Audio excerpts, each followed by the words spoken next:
me this opportunity. Mr. Speaker, I'm very surprised that when I said that, many people quickly corrected me. I do not know how. Okay, let's Mr. proceed. Speaker, Mabona is very important. So because I already have, I think, 4 or 5 names, it becomes a 6. Millie Odhiambo Mabona. Proceed. Thank you, Mr. Speaker, for giving me this opportunity. Mr. Speaker, I don't know, with your kind permission, if I can lower, because I'm speaking for a bit. My mask? Thank you. Honorable Millie. I was requesting whether I could lower my mask because I'm going to speak for a while. Well, we have agreed as a House that we will still listen to you and hear you well, even with the masks. I really do not know. Let's proceed with the mask. I mean, you are very close to the member for Nairobi there. Thank you. It's a bit of a challenge, but it's okay. I'll try. Mr. Speaker, thank you for giving me this opportunity. And Mr. Speaker, I move that the Assisted Reproductive Technology Bill, National Assembly Bill number 34 of 2019, be read a second time. Mr. Speaker, this is a bill that seeks to provide for the regulation of assisted reproductive technology, to establish an assisted reproductive technology authority, to make provision in relation to children born of assisted reproductive technology processes, and for connected purposes. Mr. Speaker, maybe I could give a little bit of a background. That, Mr. Speaker, there are several cases that have gone to the court that deal with issues of assisted reproduction. And Mr. Speaker, maybe I can explain the issue of assisted reproduction is that we have instances where couples are not able to get children naturally. You find people who have been married 20 years, 30 years, and have been trying to have children and are totally unable. Mr. Speaker, currently in Kenya, assisted reproduction is not illegal, it is not unlawful, but there is no legal framework. So what ends up happening is a lot of couples go and seek medical assistance. They are able to get children, but then the children are not recognized legally. What then they have been forced to do is to go to court for the court to declare their own children their children. And sometimes it's even complicated, where you find that a mother, especially in cases of surrogacy, where a mother carries a child for another woman to term, and then because they have really bonded, they change their minds and now want their child as their own. So then we actually make the courts have the challenge and problem of dealing with those cases because they are not regulated by any law or any regulation. So it's a free fall. Everybody does what they want. People charge any fees they want. Patients can be abused in the process because there is no legal framework. The High Court requested Parliament to come with a legal framework to assist in issues of assisted reproductive technology, Mr. Speaker. And therefore, this law seeks to fill that void that the court has talked about. Mr. Speaker, as a Christian, I know there may be moral, ethical issues that may be raised. And Mr. Speaker, one of the things that I'm seeking to do is to address the moral, ethical issues, because we cannot bury our sons because the issue of assisted reproduction technology is going on, but it's not regulated. I have read the Bible, Mr. Speaker, both the Old and the New Testament, and there is really nothing in the Bible that precludes assisted reproduction technology. Mr. Speaker, in the olden days, because we did not have technology, people like Sarah Abraham decided to use the traditional process and got a woman for a husband, and that created conflict. Mr. Speaker, we know of women who cried to the Lord for years because they were not able to have children like Hannah, and God remembered them. Mr. Speaker, we are living in days when our faith may not be as strong as the Hannahs and the Sarahs of the Old Testament that could pray for until the 100 years and have children. And Mr. Speaker, I want to declare my interest because I do not have a child. I have not gone through the process of assisted technology because of lack of a legal framework. And Mr. Speaker, and that's why I'm saying and declaring my interest. Mr. Speaker, I want to say, other than the court, I want to give my own personal experience of this issue. That I came to this parliament when I was fairly still young, of a reproductive age. I didn't even think much about whether or not I'm having children. And the first salvo that was thrown at me when I wanted to vie for a parliamentary seat was that I cannot lead because I'm a lor. Lor in my language means a barren woman. And Mr. Speaker, you know, that's not a terminology. People even ask me how I mention it, because it's a terminology that people don't talk about. It is stigmatized. It is looked down upon. And I want to thank God for bringing me in this house at such a time as this for a purpose. That I may be able to speak on behalf of thousands of women who cry and who mourn in their houses and who have been divorced because they don't have children. Mr. Speaker, you have seen when I have a political disagreement with some male leaders, not MPs, like when I had a disagreement with Honorable Sonko. What he told me is I should not speak until I've opened my legs and given birth, Mr. Speaker. Mr. Speaker, I am a leader and I'm a strong woman. What about another woman who may not be as strong as me, and who is being derided, and who is being looked down upon, and who is about to be chased from her home because she's not able to open her legs and have a child? Mr. Speaker, I have seen in my own constituency that when I have public meetings, people will address me by categories. And I know that the issue of HIV and AIDS has been very stigmatized.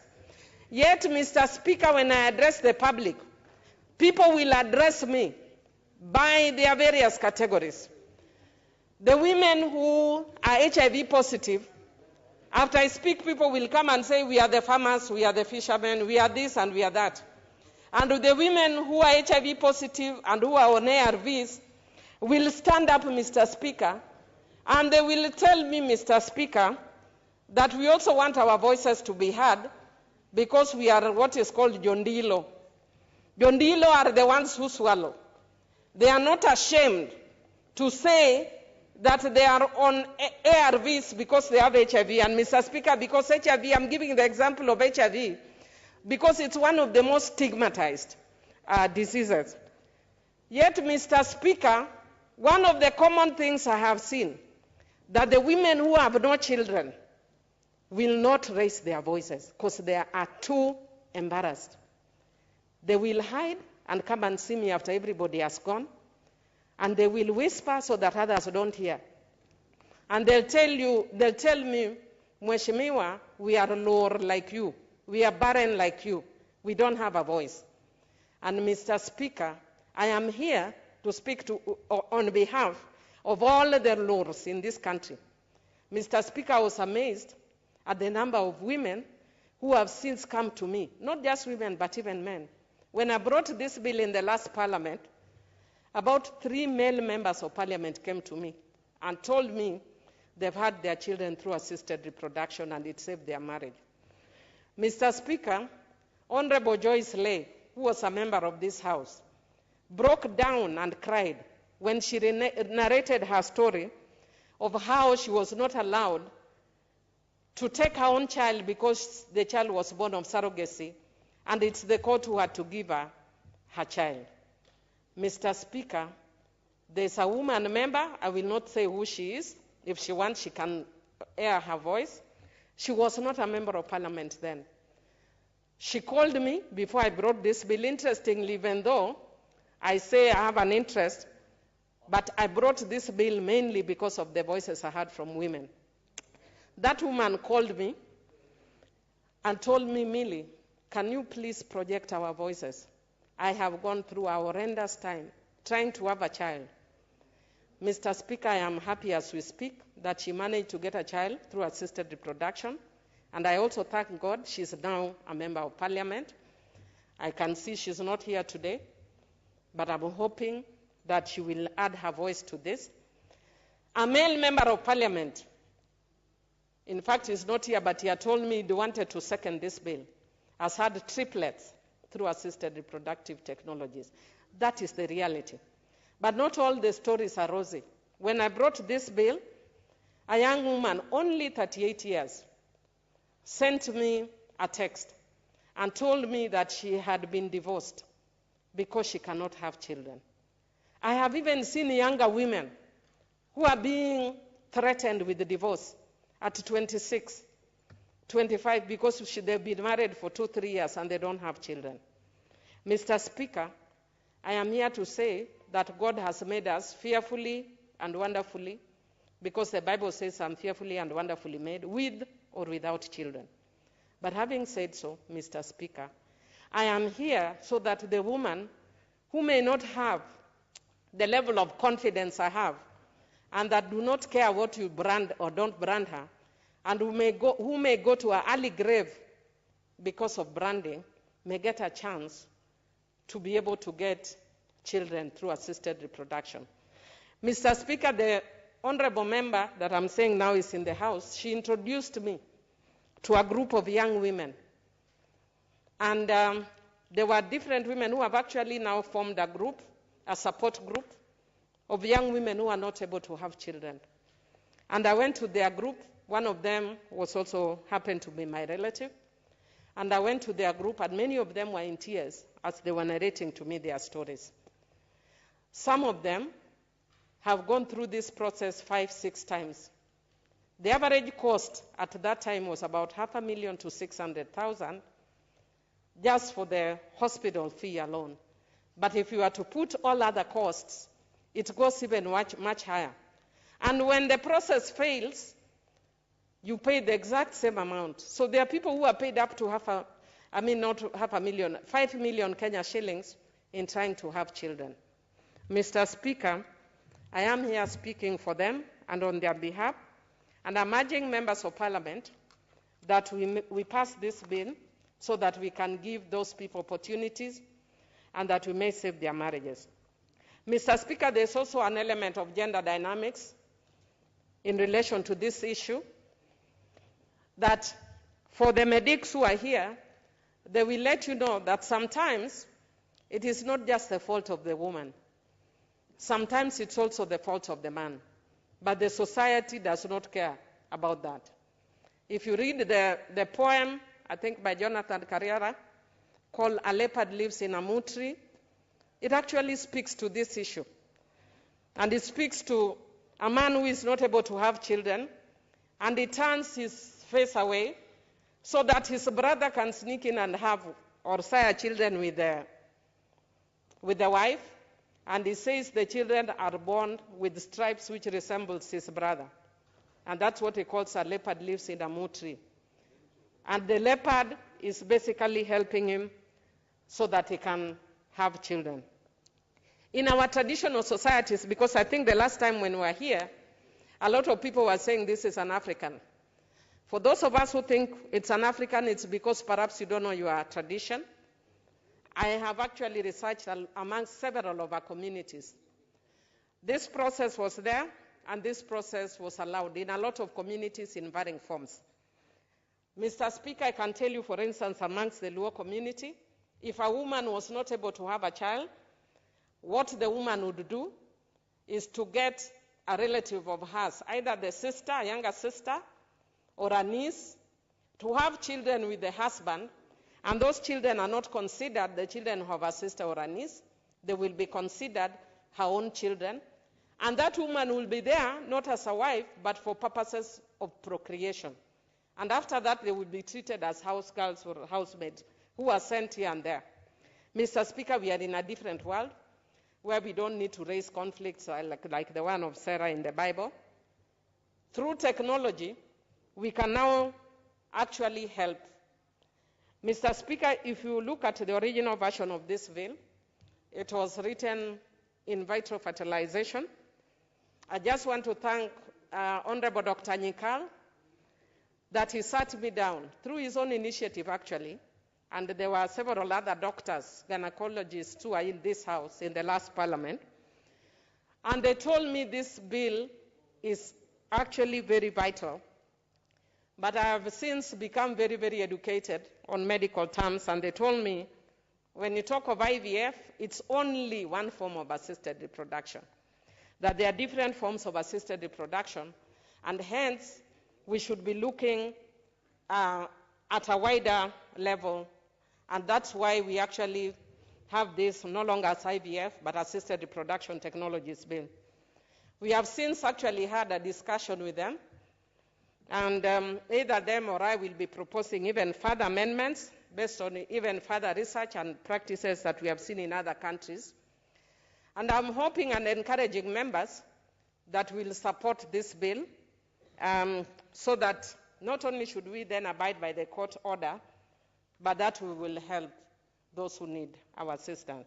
Mr. Speaker, just to take the members briefly through what the bill is about. Part 1 is preliminary, which of course, as usual, have short title, commencement, interpretation, and application. Then Part 2 establishes the Assisted Reproductive Technology Authority. That would be a body that regulates assisted reproduction. And Mr. Speaker, right now, because there is no law, the things that the church fears can actually happen because there is no legal framework. We can actually have people mixing human gametes with those of animals, which for me is also an ethical issue. So this authority will actually be setting up regulations on what and what cannot be done.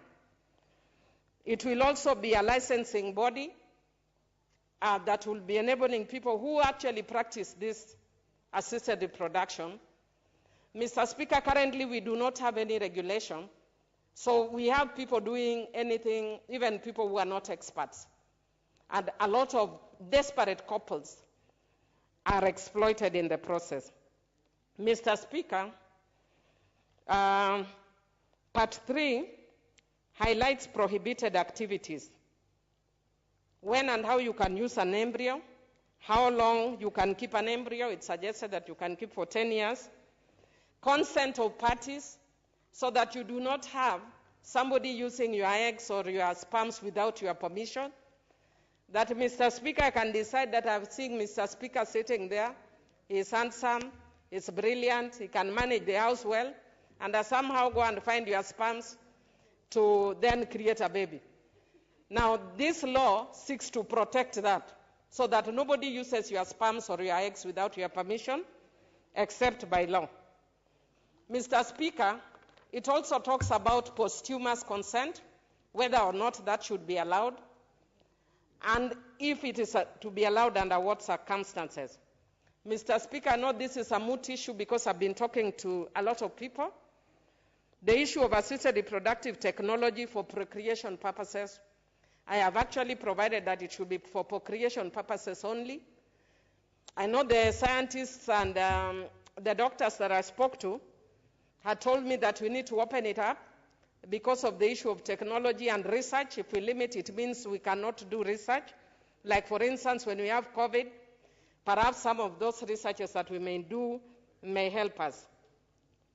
Mr. Speaker, it also talks of circumstances for undertaking assisted reproductive technology, where it is precluded, when it is allowed, prohibiting the taking of gametes from a minor, except maybe if they are sick. Mr. Speaker, the use of gametes. Then, Mr. Speaker, it also talks about, in Part 4, the rights of parents, donors, and children. And what it seeks to do is to confer legal rights on the child so that you don't have to go to court for an order. Perhaps I want to say that what this bill seeks is to entrench what we call gestational surrogacy, as opposed to genetic or traditional surrogacy. What that means, Mr. Speaker, is there are times when there's a woman who cannot carry a child on their own. but you will use somebody else to carry a child for you. What this bill seeks is to ensure that the person who carries the child should not be the bearer of the eggs, because it tends to create legal issues. Because if I have my eggs and I am the one who is carrying the child, then it means when I give birth to the child, I'll insist, because I'm the biological parent, that that is my child.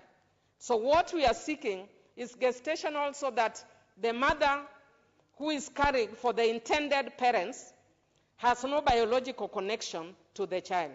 Again, that one I will let members decide whether they want that or whether they want to expand it. Mr. Speaker, the other issue that it seeks to deal with, which I know we have not included here, but after further discussions, I think I will bring further amendments, is the issue of national and international surrogacy. Mr. Speaker, if you look at, say, a country like the United States, that a lot of the states allow surrogacy, yet actually if you look at the price, it's very prohibitive.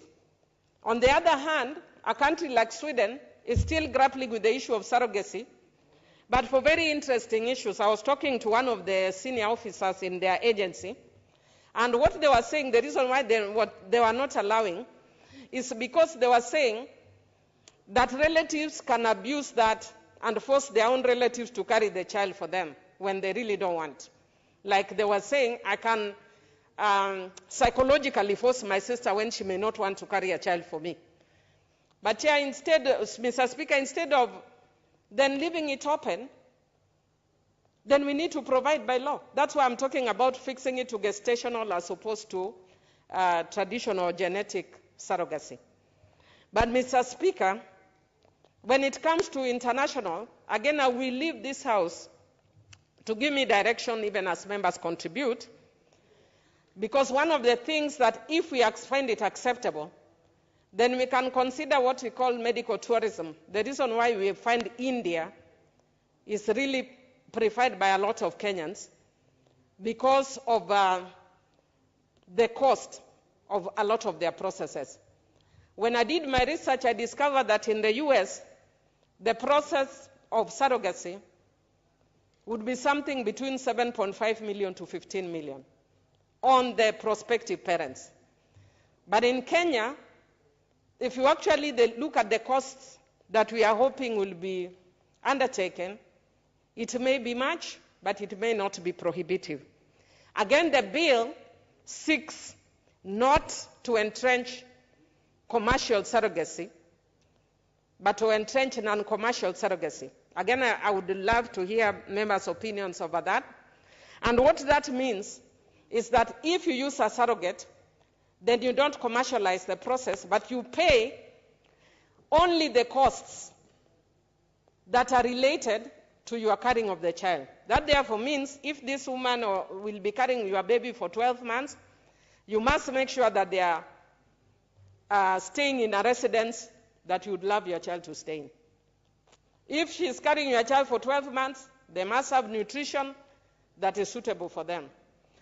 If they are carrying the baby for 12 months, they may be able to access clinics and all the medical facilities. And also, if they are working and they've stopped working, that you should be able to balance or compensate for the period that they are not working because they are carrying your baby.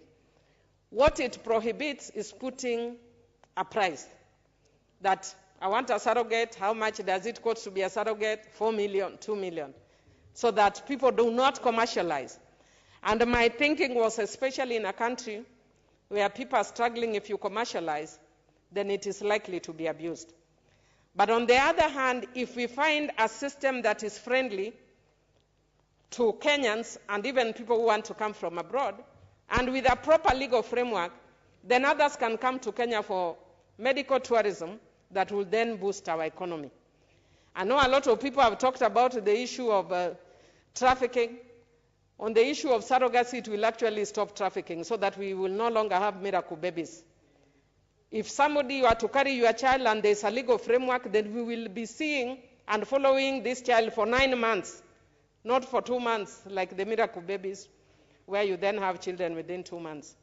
But we will know which facility you went to, because this law provides for all that, record keeping, which are of course then confidential. Mr. Speaker, again, I've also emphasized that it then talks about having very clear legal provisions about who the mother of the child is. Part 5 prohibits access to information except for valid legal reasons. Part 6 talks of licensing and the conditions for licensing and the conditions around which it can be suspended or stopped.